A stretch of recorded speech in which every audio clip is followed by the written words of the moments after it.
Just as a production note, those of you listening on the podcast feed or watching on YouTube might hear some sound in the background or see my little one running around. I've kind of hit a point in the show where I'm not going to try to keep my kids out of camera.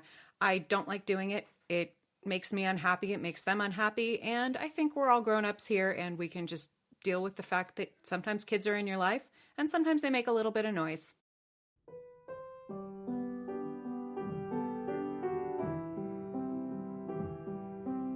Welcome to the Children's Literature Podcast. I'm your host, TQ Townsend. This episode is about Howard Shore's adaptation of The Lord of the Rings to music.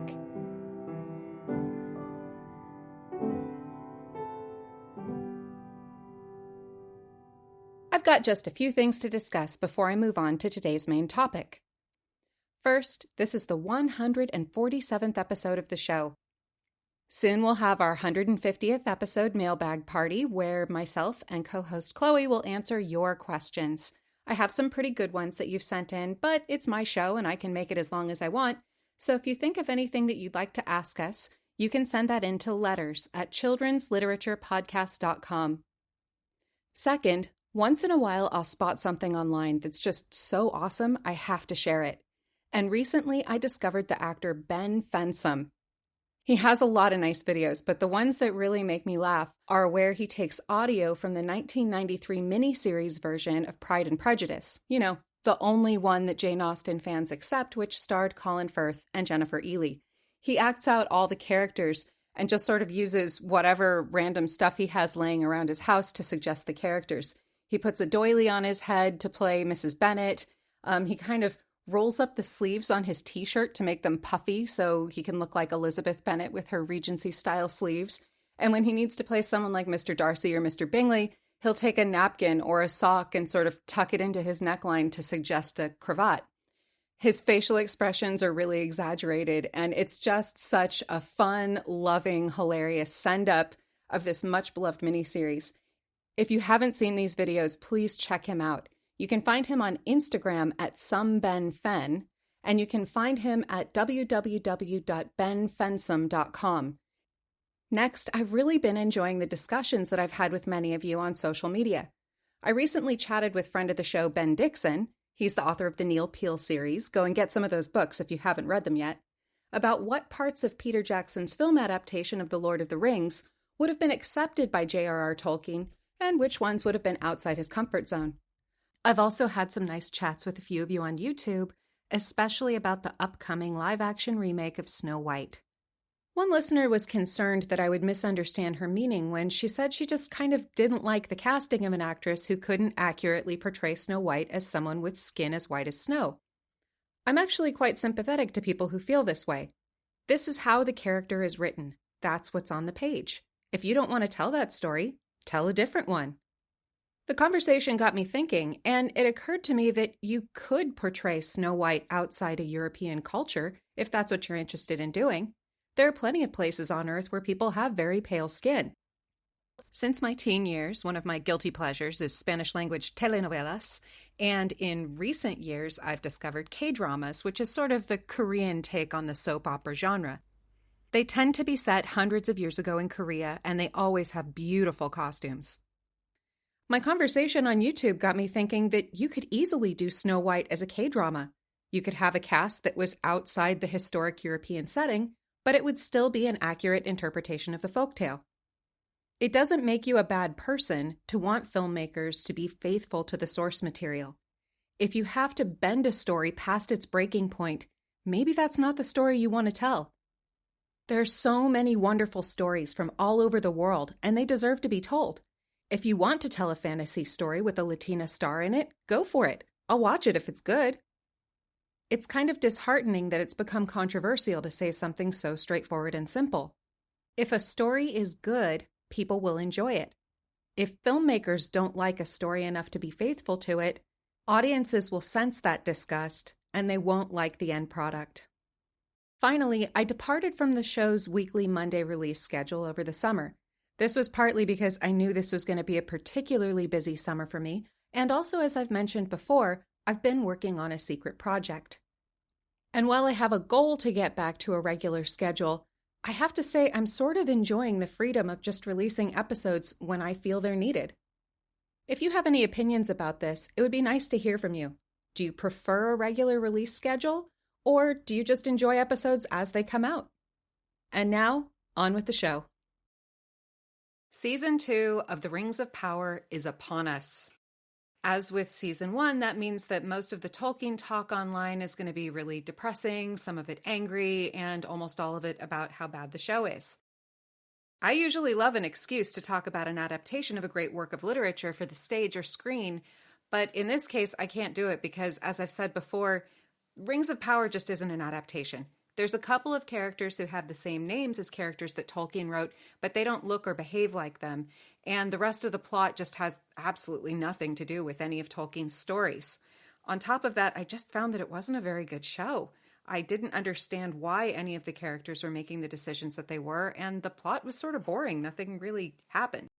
So instead of just contributing to all the negativity around that, I thought instead I would do as I did with Season 1 and try to do something related to Tolkien's work that's more positive, that helps us learn more about why we love these books so much and, what goes right when an adaptation is done well. And so what I want to look at is how Howard Shore adapted The Lord of the Rings to music. Now, I don't mean that he adapted it in the way that some stories become musicals, like, say, The Secret Garden or Matilda. That really wouldn't work with The Lord of the Rings unless you're doing some sort of comedy thing. What I mean is that Howard Shore paid very careful attention to the text of The Lord of the Rings, and he did whatever he could to interpret that text in the musical storytelling of the soundtrack. If you teach teenagers who are deepening their understanding of both music and literature, you can use this to start telling them about concepts like leitmotifs, themes, and storytelling through music. By the time kids are high school age, they're not only ready for more advanced literature like The Lord of the Rings, but if they're musical, they'll also be ready to start analyzing music and even writing their own compositions. Studying works by great composers can really help them understand the building blocks of musical storytelling. But most kids would rather eat a block of violin rosin than start out by listening to Wagner. It's much better to start out with a story and musical score that they're probably already familiar with. The first thing that Howard Shore did right with the Lord of the Rings soundtrack was to include lyrics that Tolkien himself wrote. This is the most direct way to musically interpret a work of literature. Tolkien only wrote lyrics, though, never any tunes. As he explained in one of his famous letters, "I have little musical knowledge. Though I come of a musical family, owing to defects of education and opportunity as an orphan, such music as was in me was submerged until I married a musician or transformed into linguistic terms.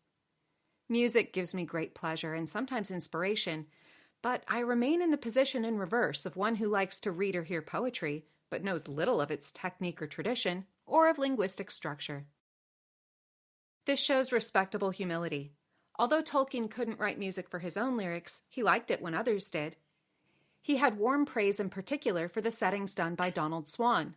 So it's completely accurate to the books and the author's wishes for Howard Shore to come up with tunes that express Tolkien's lyrics. Right at the beginning of the movie, we hear Gandalf singing, "The road goes ever on." There's an earlier version of this song in The Hobbit, but the lyrics changed slightly when they were put into The Lord of the Rings. This makes sense because there have always been variations on folk songs. The book doesn't describe Gandalf coming into town, but it's much more cinematic to show this in the film, and it gives the chance to show off the Shire as he rolls in on his cart.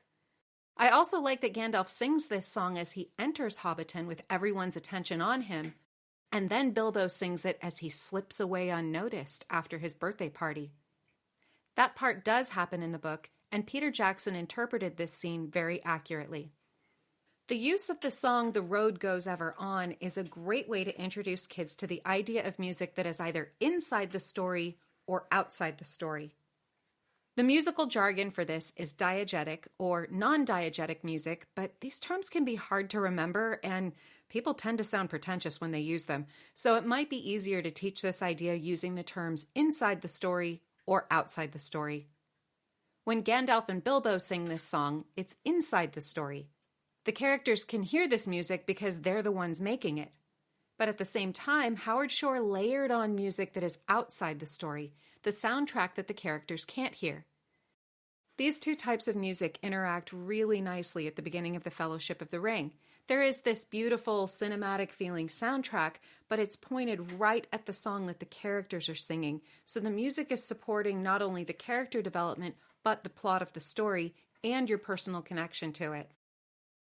In another episode, I'll talk more about Tolkien's songs that are sung inside the story, but for now we need to move on to the next thing that Howard Shore did perfectly, and that was to choose which instruments would play at certain moments based on which culture the music was describing.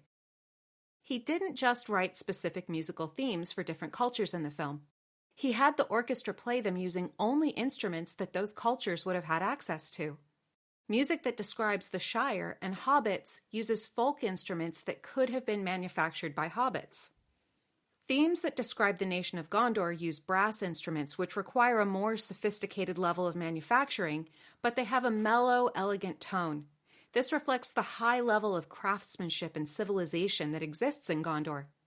Brass instruments are also heavily used when playing themes about the evil characters in the story, but they're played harshly, showing Tolkien's contempt for the ways that technology could be used for destructive purposes.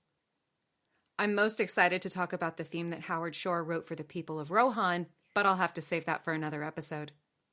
My favorite way to look at literature is with an interdisciplinary point of view. I love to find ways to bring different subjects, math, science, astronomy, cooking, music, into literature.